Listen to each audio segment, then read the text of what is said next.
அலசுவோம். இந்த விவாதத்தோட தொடக்கமே ஒரு ஆச்சரியமான முரண்பாட்டுல இருந்து தான் ஆரம்பிக்குது.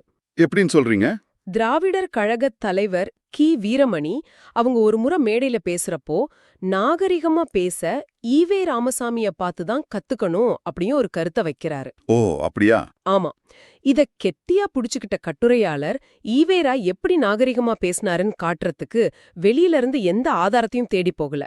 அந்த இயக்கத்தோட அதிகாரப்பூர்வ நாளிதழான விடுதலை இதழையே தன் விமர்சனத்துக்கான ஆயுதமா மாத்துறாரு.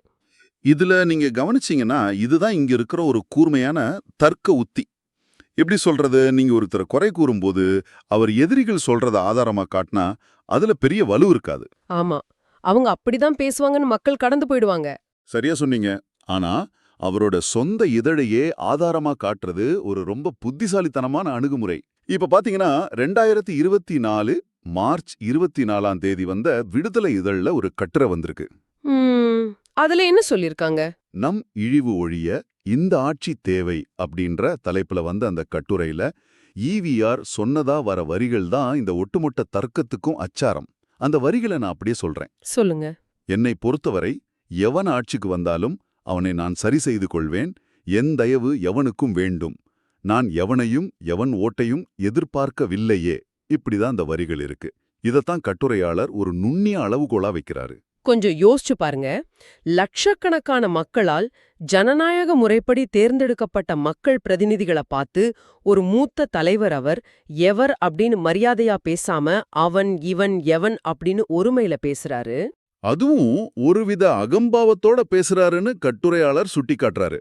ஆமா, இதை எப்படி நயமிகு நாகரீக பேச்சு அப்படின்னு எடுத்துக்க முடியும்னு கட்டுரையாளர் கேக்குற கேள்வி ரொம்ப நியாயமா படுது. நாம ஆரம்பத்துல பேசின அந்த பேராசிரியர் உதாரணம் இங்கதான் சரியா பொருந்துது. உண்மைதான். ஆனா இந்த இடத்துல நாம சிந்திக்க வேண்டியது எதனால ஒரு தலைவர் இப்படி பேசுறாரு அப்படிங்கறது தான். ஒருவேளை மரியாதையா பேசினா தன்னோட ஆளுமை, அதாவது கெத்த குறைஞ்சிடும்னு அவர் நினைச்சிருப்பாரா?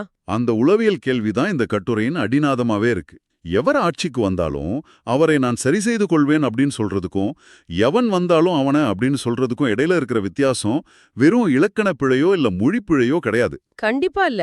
அதுக்கு பின்னாடி ஒரு மனநிலை இருக்கு. அது ஒரு ஆழமான மனநிலையின் வெளிப்பாடு. மரியாதையா பேசுனா தான் கௌரவத்துக்கு இழுக்குன்னு அவர் நினைச்சாரா? மத்தவங்கள உரிமையில கூப்பிடுறது மூலமா தன்னை ஒரு உயர்ந்த அதிகார பீடத்துல வச்சுக்கிற மனப்பான்மை இது. இப்படி பேசிக்கிட்டே நான் இழிவொழிய போராடுறேன் அப்படின்னு அவர் சொல்றது அடிப்படையில ஒரு பெரிய தத்துவார்த்த முரண்பாடு இல்லையான்னு கட்டுரையாளர் கேக்குறது சிந்திக்க வைக்குது. அதாவது உங்களுக்கு ஒரு மரியாதை வேணும், ஆனா நீங்க மத்தவங்களுக்கு அதை கொடுக்க மாட்டீங்க அப்படிங்கிற மாதிரி இருக்கு. அதேதான். சுயமரியாதை இயக்கத்தை உலகிலேயே முதலா நாங்க தான் தொடங்கணும்னு சொல்லிக்கிற ஒரு இயக்கத்துல சக மனிதர்களை பொது வழியில எப்படி கூப்பிடணும்ன்ற அடிப்படை நாகரிகமே விடுபட்டு போறது ஒரு பெருத்த முரண்பாடுதான். கண்டிப்பா. ஆனா விஷயம் என்னன்னா, இது அந்த தலைவரோட மட்டுமே முடிஞ்சு போற ஒரு விஷயம் கிடையாது. இத மேடைக்கு கீழே உட்கார்ந்துட்டு இருக்கிற பல்லாயிரக்கணக்கான தொண்டர்களோட மனநிலையை இது எப்படி பாதிக்கும்னு நம்ம கொஞ்சம் ஆழமா பார்க்கணும். ஒரு சமூகத்துல தலைவர் பயன்படுத்துற வார்த்தைகள் வெறும் காத்துல கரைஞ்சு போற ஒலிகள் கிடையாது. அது எல்லாம் விதைகளை போன்றது. ஆமா, அது அடுத்த தலைமுறையில முளைக்கும். சரியா சொன்னீங்க. ஒரு இளைய தலைமுறை தான் ஆதர்ச நாயகன் மேடையில நின்னு சக மனிதர்களை அவன் இவன் எவன்னு பேசுறத கேட்டு வளரும்போது, ஓஹோ இதுதான் வீரம், இதுதான் கெத்து அப்படின்னு அவங்களோட மூளை தப்பு கணக்கு போடுது. அவங்க நாளைக்கு சமூகத்துல பழகும்போது அதே அநாகரிகத்தையே ஒரு ஆயுதமா பயன்படுத்த ஆரம்பிப்பாங்க இல்லையா? ஆமா. இத ஒரு தொடர் சங்கிலி வினை, அதாவது ரிப்பிள் எஃபெக்ட் அப்படின்னு உளவியல்ல சொல்லுவாங்க. மூளைக்கு நாம என்ன உள்ளீடு கொடுக்கறோமோ அதுதான் நம்ம அன்றாட பேச்சா வெளியீடா வரும். இன்புட் என்னவோ அதுதான் அவுட்புட். அதேதான். ஒரு இயக்கத்தோட தொண்டர்கள் தொடர்ந்து இந்த மாதிரி வசைபாடும் சொற்களையும் உரிமை விழிப்புங்களையும் மட்டுமே கேட்டு வளர்ந்தா நாளடைவில் அவங்களோட இயல்பான மொழியா அதுவா மாறிடும். இதைத்தான் கட்டுரையாளரும் ரொம்ப வலுவா சுட்டி காட்டுறாரு. இது ஏதோ எதிரிகளை பார்த்து ஆவேசத்துல பேசின வார்த்தைகள்னு கூட நாம சாதாரணமா கடந்து போக முடியாது. ஏன் அப்படி சொல்றீங்க?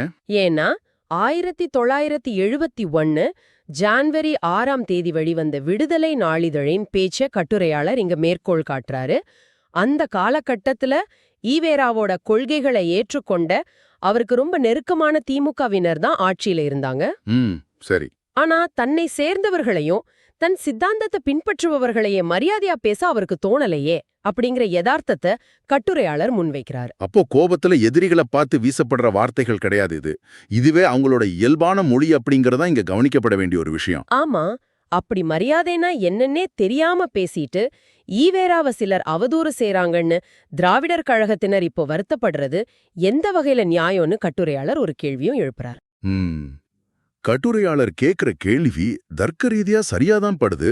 ஆனா எனக்கு இங்க ஒரு சந்தேகம் வருது. இது ஒரு நியாயமான வாதமா? எந்த விதத்துல கேக்குறீங்க? நீங்க அன்றாட அரசியல பாத்தீங்கன்னா பல தலைவர்கள் மேடைகள்ல எளிய மக்களை ஈர்க்கிறதுக்காக அவங்களோட பேச்சு வழக்குல கொஞ்சம் கரடுமுரடால வார்த்தைகளை பயன்படுத்துவது சகஜம்தானே. அது ஒரு வகையான மாஸ் அப்பீல்னு கூட நம்ம சொல்லலாம். மக்கள் மொழியில பேசுறது. ஆமா, தங்கள சாதாரண மக்களோட பொருத்தி காட்ட அவங்க கையாளும் ஒரு உத்தி அது. வெறும் வார்த்தைகளின் பயன்பாட்டை மட்டும் வச்சுக்கிட்டு பல தசாப்தங்களா இயங்கி வர்ற ஒரு முழு இயக்கத்தோட நோக்கத்தையும் ரொம்ப கடுமையா எடை போடுறாரோன்னு எனக்கு தோணுது. வார்த்தைகளை விட அவங்க செயல்களுக்கு நாம அதிக முக்கியத்துவம் கொடுக்க கூடாதா? இது மிக முக்கியமான ஒரு எதிர்கேள்வி. நீங்க சொல்ற மாதிரி மேடை பேச்சு உத்தி அப்படிங்கிற கோணத்துல பார்த்தா அது ஒரு வகையில உண்மைதான். ஆனா மக்கள் மொழியில பேசுறது வேற, மக்களை அவமதிக்கிற மொழியில பேசுறது வேற. ஓ, இல்லையா? கண்டிப்பா. கட்டுரையாளர் இத வெறும் அரசியல் உத்தியா பார்க்கல. அவர் இத சுயமரியாதை அப்படிங்கிற தத்துவத்தோட அடித்தளத்தோட நேரடியா தொடர்புபடுத்துறாரு. அதாவது அந்த பேருக்கே உண்டான அர்த்தம். ஆமா, நீங்க ஒரு பொருளாதார இயக்கமாவோ இல்ல நிலைமீட்பு இயக்கமாவோ இருந்தா உங்களோட மொழி ஒரு பொருட்டல்ல, உங்களோட செயல்கள் தான் முக்கியம்னு நீங்க வாதாடலாம். ஆனா உங்க இயக்கத்தோட பேரே சுயமரியாதை. அதுல சமரசம் செய்ய முடியாதுன்னு சொல்றீங்க. சரியா சொன்னீங்க. சுயமரியாதைன்னா தமக்கு மட்டும் மரியாதை கேட்கறது கிடையாது, பிற மனிதர்களுக்கும் சமமான மரியாதை அளிக்கிறது தான் அதோட அடிப்படை. அந்த அடித்தளமே இங்க ஆட்டம் காணுதே அப்படிங்கிறது தான் கட்டுரையாளரோட வாதம். புரிஞ்சுக்க முடியுது. அவர் இத ஒரு சாதாரண மேடை பேச்சா பார்க்கல, மாறா சக மனிதர்கள் மேலான அணுகுமுறையின் வெளிப்பாடாவே பார்க்கறாரு.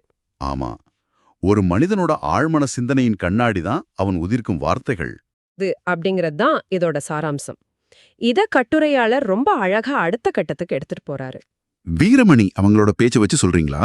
ஆமா, இந்த அநாகரிக பேச்சு அப்படிங்கிற தொற்று வியாதி ஈவேரா கிட்ட இருந்து எப்படி அவரோட அரசியல் வாரிசான கி வீரமணிக்கும் பரவி இருக்கு அப்படிங்கறத இந்த கட்டுரை விளக்கும் விதம் என்ன நிஜமாவே ஆச்சரியப்படுத்துச்சு. அந்த 2019 நிகழ்வு சொல்றீங்க? அதேதான். ஜூன் 4ஆம் தேதி 2019 வந்த விடுதலை இதழ்ல இருக்கிற கி வீரமணியின் பேச்ச கட்டுரையாளர் ஒரு எடுத்துக்காட்டா தராரு. அவர் ஒரு பொது மேடையில சக மனிதர்களை பார்த்து அட முண்டமே அப்படின்னு திட்டுறாரு. ஓ, அந்த வார்த்தையை அப்படியே பயன்படுத்தியிருக்காரா? ஆமா, அதோட நிக்காம அந்த வார்த்தைக்கு அவரே ஒரு வியாக்கியானமும் கொடுக்கறாரு. கடுமையான வார்த்தையை சொல்றேன்னு நினைக்காதீங்க. முண்டம்னா தலையில்லாதவன், சிந்திக்க தெரியாதவன் அர்த்தம். அந்த அர்த்தத்துல தான் நான் சொல்றேன் அப்படின்னு அவருக்கு அவரே ஒரு நியாயம் கற்பிச்சுக்கிறாரு. இங்கதான் பாத்தீங்கன்னா கட்டுரையாளர் ஒரு மாபெரும் தர்க்க வலையை விரிக்கிறாரு. அது ரொம்ப கூர்மையான ஒரு அனாலிசிஸ். அது என்ன தர்க்கம்னு விளக்க முடியுமா? கண்டிப்பா. சிந்திக்க தெரியாதவன முண்டம் அப்படின்னு வீரமணி சொல்றாருன்னா ஈவேரா தன் தொண்டர்களுக்கிட்ட கட்டளை என்ன அப்படிங்கறத நம்ம நினைச்சு பார்க்கணும். அவர் என்ன கட்டளை போட்டாரு? ஈவேரா தனது தொண்டர்கள் கிட்ட ரொம்ப தெளிவா ஒரு விதியை சொல்லியிருந்தாரு. தன் இயக்கத்துல இருக்கிறவரை சொன்ன பகுத்தறிவை, மனசாட்சிய கூட மூட்டை கட்டி வச்சுடணும் அப்படிங்கிறது தான் அது. ஓஹோ, அதாவது சொந்த புத்தியில சிந்திக்க கூடாது அப்படிங்கிறது தான் திராவிடர் கழகத்துல சேர முதல் அடிப்படை தகுதியே. தலைவர் என்ன சொல்றாரோ அதை அப்படியே வேதவாக்கா ஏத்துக்கணும். அப்படியானால் சொந்த புத்தியில சிந்திக்காம ஈவேராவோட புத்தியே போதும்னு தான் மனசாட்சிய மூட்டை கட்டி வச்சிருக்கிற கி வீரமணியும் கூட அவருடைய சொந்த மொழியிலேயே ஒரு முண்டம் தானே? அதேதான். என்ன ஒரு அபாரமான தர்க்கம் பாத்தீங்களா? ஒருவரோட வார்த்தைகளையே அவருக்கு எதிரா திருப்புற ஒரு கூர்மையான பகுப்பாய்வு இது. ஆமா, நீங்களே உங்க சிந்தனைய மூட்டை கட்டி வச்சுட்டு மத்தவங்கள சிந்திக்க தெரியாதவங்கன்னு எப்படி மேடையில முண்டம்னு திட்ட முடியும்? அதுதான் கட்டுரையின் மிக அழுத்தமான பகுதி. இது வெறும் வார்த்தை ஜாலம் கிடையாது, இது ஒரு சித்தாந்தத்தோட வெற்றிடத்தை தோலுரிச்சு காட்டும் இடம். நீங்க சொந்தமா சிந்திக்க கூடாதுன்னு சொல்ற ஒரு இயக்கம் எப்படி பகுத்தறிவு இயக்கமா இருக்க முடியும்? அது ஒரு மிகப்பெரிய முரண்பாடுதான். ஆமா, பிறரை சிந்திக்க தெரியாதவர்கள்னு எப்படி விமர்சிக்க முடியும் அப்படின்ற கேள்விகள் இங்க அடுக்கடுக்கா எழும்புது. ஆனா கட்டுரையாளர் இதோட தன்னோட விமர்சனத்தை முடிச்சுக்கல. அவர் சுயமரியாதை அப்படிங்கிற சொல்லுக்குத்தான் தர்ற உண்மையான விளக்கம் என்ன அப்படிங்கறதையும் ரொம்ப ஆழமா பதிவு செய்றாரு. ஆமா, கட்டுரையாளர் சொல்றாரு, நாம கீவீரமணிய முண்டம்னு சொல்ல மாட்டோம். ஏன்னா நம்ம சொந்த புத்தியில சிந்திப்பவர்கள் பிறருக்கு மரியாதை தருவதுதான் உண்மையான சுயமரியாதை அப்படின்னு சொல்றாரு. இது எனக்கு ரொம்ப பிடிச்ச ஒரு வரி. ரொம்ப அழகான ஒரு விளக்கம் அது. கண்டிப்பா. சுயமரியாதை அப்படிங்கிறது வெறும் நமக்கான மரியாதையை பெறுவது மட்டும் கிடையாது, பிறருக்கு மரியாதை கொடுப்பதும் தான். இதைத்தான் நம்ம பல நேரங்கள்ல மறந்துடுறோம். நீங்க இதை கேட்டுட்டு இருக்கீங்கன்னா கொஞ்சம் யோசிச்சு பாருங்க. நீங்க எப்படி மத்தவங்க கிட்ட இருந்து மரியாதையை எதிர்பார்க்கறீங்களோ அதே போலதான் உங்களை சுற்றியுள்ள ஒவ்வொரு சக மனிதனும் உங்ககிட்ட இருந்து மரியாதையை எதிர்பார்ப்பான். இந்த எளிய ஆனா ஆழமான உண்மைய ஈவேராவும் உணரல, வீரமணியும் உணரல அப்படிங்கிற நிலைப்பாட்ட கட்டுரையாளர் ரொம்ப வலுவா முன்வைக்கிறாரு. சுயமரியாதை அப்படிங்கிறது ஒரு இருவழிப்பாதை இல்லையா? சரியா சொன்னீங்க. நீங்க ஒருத்தருக்கு மதிப்பு கொடுத்தாதான் உங்களுக்கு அந்த மதிப்பு திரும்ப கிடைக்கும். அந்த அடிப்படை மனித மாண்பு கூட இல்லாம அவன் இவன் முண்டன்னு அகம்பாவத்தோட பேசுபவர்கள் எப்படி ஒட்டுமொத்த சமூகத்துக்கும் சுயமரியாதையை கத்துக் கொடுக்க முடியும் அப்படிங்கிறது தான் கட்டுரையாளர் வீசுற மிகப்பெரிய அஸ்திரம். ஒரு சமூகத்தை வழிநடத்துற தலைவர்களுக்கு அடிப்படையா இருக்க வேண்டிய பண்பே இந்த மனித மாண்புதான். இப்படி சுயமரியாதைனா என்ன அப்படிங்கறதையே இந்த தலைவர்கள் உணரலனா உண்மையான தலைவர்களுக்கான அளவுகோல் என்ன அப்படிங்கறத கட்டுரையாளர் எப்படி வரையறுக்கிறார்? இது விவாதத்தோட அடுத்த ரொம்ப முக்கியமான கட்டம். வரலாற்று ரீதியா இதை அவர் எப்படி அணுகுறாருன்னு பாத்தீங்கன்னா, அவர் வெறும் விமர்சனத்தோட, அதாவது ஒரு நெகட்டிவான துணியோட மட்டும் நின்னுடல. பாசிட்டிவா ஒரு அளவுகோலை வைக்கிறாரா? ஆமா, உண்மையான தலைமைத்துவத்துக்கு ஒரு நேர்மறையான அளவுகோல, ஒரு பெஞ்ச் மார்க்க உருவாக்குறாரு. அதுக்காக அவர் இருவேறு ஆளுமைகளை வரலாற்று சான்றுகளா இங்க கொண்டு வரார். அவங்க யாரு? ஒருவர் அண்ணல் அம்பேத்கர், மற்றொருவர் மகாத்மா காந்தி. இவங்க 2 பேருமே இந்தியாவோட மிக முக்கியமான காலகட்டத்துல வாழ்ந்தவங்க, பல லட்சம் மக்களை நேரடியா வழி நடத்தினவங்க.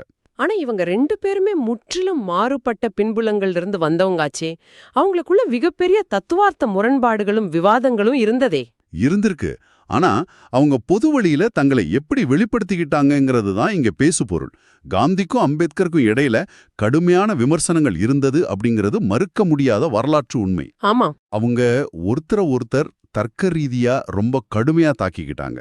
ஆனா அந்த விமர்சனங்கள்ல தர்க்கம் இருந்ததே தவிர ஒருபோதும் தனிமனித தாக்குதலோ அவன் இவன்ற அநாகரிகமான வார்த்தைகளோ இருந்தது கிடையாது. எவ்ளோ பெரிய கருத்து வேறுபாடு இருந்தாலும் அவங்க எதிராளிய கூட பொதுவெளியில மரியாதையா தான் நடத்துனாங்க. சரியா சொன்னீங்க. ஒரு தலைவரோட பேச்சில இது போன்று நாகரிகம் குன்றிய தகாத வார்த்தைகளை நாம எப்போவாவது அவங்க கிட்ட கேட்டிருப்போமா அப்படின்னு கட்டுரையாளர் கேட்கிறாரு. பிறர் மேல மரியாதை இல்லாத, நாகரிகம் தெரியாத நபர்கள் எப்படி ஒட்டுமொத்த மக்களுக்கும் தலைவர்களா இருக்க முடியும்? அதுக்கான தார்மீக தகுதியா அவங்க கிட்ட இல்லையே அப்படிங்கிறது தான் அவரோட இறுதி வாதமா இருக்கு. ஆமா, இது ஒரு மிகப்பெரிய சிந்தனை திறப்ப நமக்கு தருது.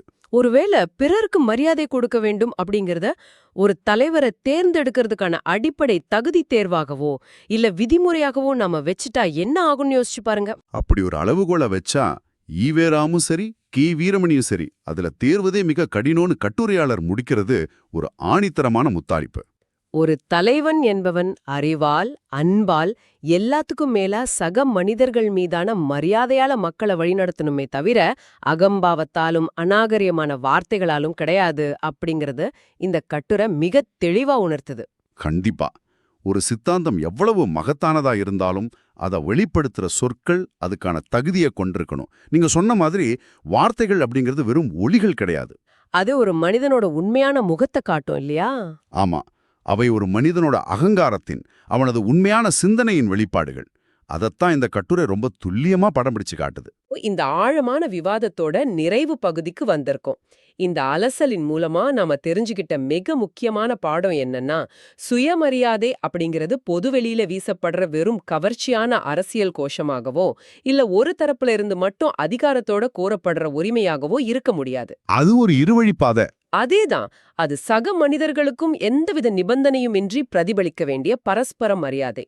ஒருவர் தனக்கு கீழே உள்ளவர்களையோ தன்னை சார்ந்தவர்களையோ அல்லது தன்னுடன் முரண்படுபவர்களையோ எப்படி நடத்துறாரு அப்படிங்கறதுல தான் அவருடைய உண்மையான சுயமரியாதை வெளிப்படுது.